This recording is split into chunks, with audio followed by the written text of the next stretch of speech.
Salut à toi, comment est-ce que tu vas aujourd'hui? Alors, je vais encore parler de business en ligne, de business sur internet, donc si le sujet t'intéresse, regarde la vidéo jusqu'à la fin. Je parlerai sans doute la semaine prochaine plus de freelancing, mais aujourd'hui, voilà, on termine la semaine en parlant de web marketing.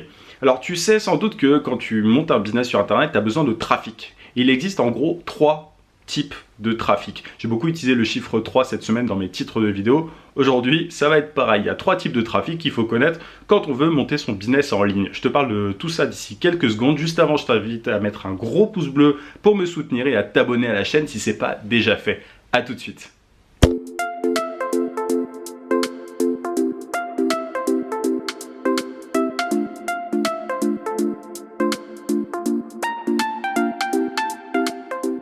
Si tu me suis depuis quelques temps, tu as sans doute vu ma vidéo sur le growth hacking où en gros je t'explique que voilà, l'acquisition, le fait d'attirer des gens, d'attirer du trafic, c'est important, mais il n'y a pas que ça, il y a aussi la rétention, le fait de fidéliser ton audience. En tout cas, sans acquisition, sans trafic, il n'y a évidemment pas de business possible. Et c'est le sujet de cette vidéo comme je te le disais tout à l'heure. Alors, le premier type de trafic qui existe, c'est le trafic que tu ne contrôles pas.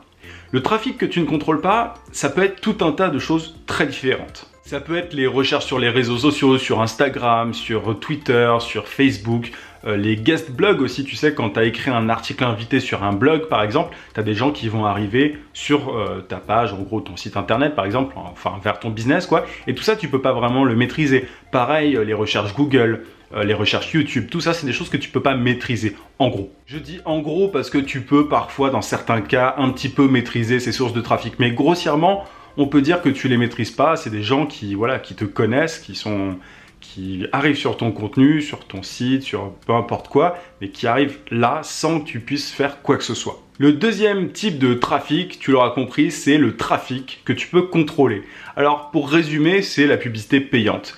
La publicité sur Facebook, sur Google, sur YouTube, les bannières, la publicité native. À partir du moment où tu payes, en général, c'est pour attirer un certain type de trafic, certaines personnes en particulier, pour les mener quelque part. Tout ça, tu le maîtrises. C'est vraiment, tu as tout le pouvoir là-dessus, contrairement à la première catégorie. On peut dire que tu maîtrises un trafic à partir du moment où tu lui dis, enfin, tu le mènes exactement où tu en as envie. C'est exactement le cas avec la publicité payante de manière générale. Sur Facebook, tu peux très bien choisir des gens de 20 à 35 ans et qui ont fait des études de, je sais pas moi, d'ingénieur et tu les diriges vers une page spécifique. Tout ça, c'est quelque chose que tu peux faire, donc tu maîtrises parfaitement ce trafic-là. Alors, il y a des avantages et des inconvénients. L'avantage par rapport au trafic que tu ne contrôles pas, évidemment, c'est que tu le contrôles. Enfin, voilà, tu peux exactement choisir où tu mènes les gens. Enfin, voilà, tu as une vraie maîtrise pour le coup, ce qui est quand même assez essentiel quand tu as un business sur Internet. Tu as besoin de mener les gens vers ton business. Du coup, à partir du moment où tu en es capable, c'est quand même génial. Le problème, c'est que c'est payant. C'est un trafic qui, tu dois payer en général de plus en plus pour avoir du trafic. Et ça, tu deviens presque dépendant au bout d'un moment de ce trafic-là, enfin de la publicité payante de manière générale pour avoir ce trafic-là. Le troisième type de trafic, c'est le meilleur, c'est celui qui t'appartient. Alors il t'appartient façon de parler, mais c'est-à-dire que tu n'as pas besoin de payer et tu peux diriger ce trafic là où tu veux, de manière totalement libre. En général, on peut assimiler ça à une mail list. Les gens qui sont sur ta mail list, en gros, tu as une liste d'emails de personnes, tu peux les inviter à rejoindre, à lire telle vidéo, à regarder tel article, etc. En général, tout le monde n'effectue pas l'action que tu voudrais que les gens effectuent, mais pour le coup, tu as un certain pourcentage qui le fait parce que après ça dépend de est-ce que c'est des gens qui sont qualifiés, est-ce que c'est des gens qui sont intéressés par ton contenu ou pas. Donc voilà, ça c'est la troisième catégorie, c'est la meilleure. Et c'est en général vers ça que tu essayes de ramener tous les autres types de trafic. Tu vois, le trafic que tu contrôles pas, souvent, tu dois essayer de le convertir en trafic qui t'appartient. Par exemple, en l'invitant à s'inscrire à ta newsletter, ou être de manière générale dans ta liste email. Et c'est pareil quand tu maîtrises à peu près le trafic, pour le trafic que tu contrôles, l'objectif souvent c'est de le convertir en trafic qui t'appartient. Si tu es un web marketeur, normalement ton objectif principal c'est de convertir le trafic de manière générale en trafic qui t'appartient. Parce que tu vois par exemple sur YouTube, pour le coup, la plateforme YouTube, elle peut s'arrêter du jour au lendemain. Enfin, tu vas me dire non, ça marche très bien, il y a très peu de chances que ça arrive et tout, mais c'est possible. En soi, tu vois, si YouTube est attaqué légalement pour je ne sais quelle raison, il se peut que la plateforme elle ferme. Et tu vois, on est quasiment 2000 sur la chaîne, par exemple, les 2000 personnes qui me suivent, bah, je les retrouverai plus si tu veux, si la plateforme ferme. Alors que si les gens s'inscrivent à une newsletter, ils peuvent derrière être recontactés par le créateur de contenu. Ils peuvent être derrière voilà, redirigés vers une autre chaîne, par exemple si la chaîne YouTube principale est morte ou si la plateforme elle-même est morte. Tu vois, c'est pareil, si Mark Zuckerberg, en gros, je sais pas si la plateforme ferme, s'il décide un jour, il pète un câble et il ferme Facebook, bah, si tu as des fans sur une page, même si tu en as 1 million, si la plateforme ferme, si Facebook est terminé, tout s'en va, quoi, tous tes fans disparaissent, et tu peux rien y faire. Du coup, c'est une véritable erreur, en fait, de penser simplement au nombre d'abonnés sur YouTube ou au nombre de fans sur Facebook.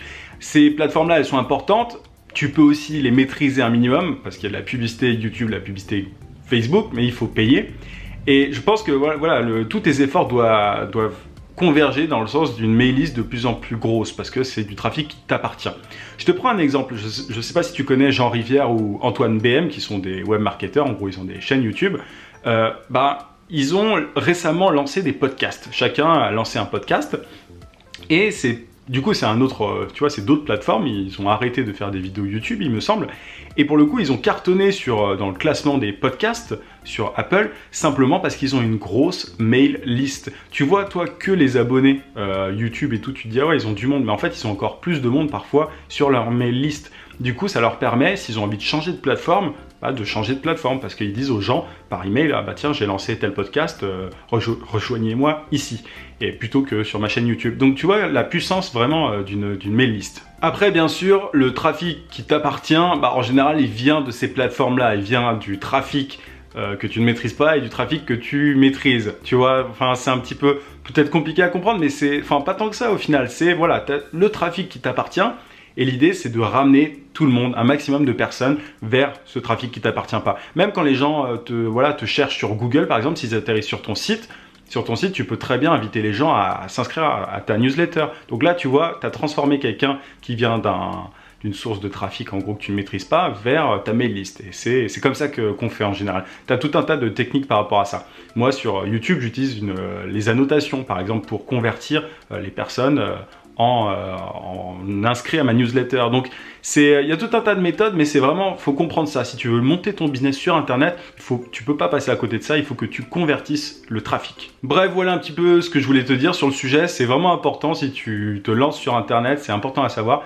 Moi j'ai pris un petit peu de temps à comprendre tout ça, là j'essaye de te mâcher le travail autant que je peux.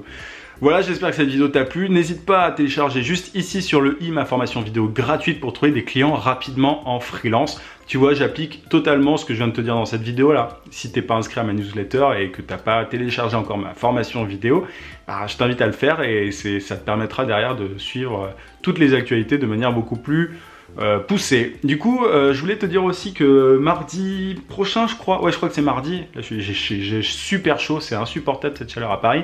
Du coup, je me casse, je vais dans le sud, je vais voir de la famille. Ça va être assez cool parce qu'il y a moyen de faire pas mal de drones. Je vais essayer de te prendre quelques images assez sympas.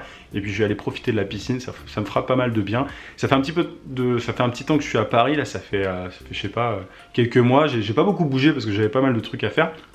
Mais bon, voilà, je vais essayer de bouger un petit peu plus dans les mois qui arrivent. Et voilà, et te montrer un peu plus d'images que ce fond blanc là qui doit un petit peu te saouler. Bref, voilà, je te dis à mardi, 18 h. Moi, je serai déjà dans le sud à ce moment-là. J'ai une vidéo importante à te montrer mardi. Enfin, bref, je t'en parlerai à ce moment-là.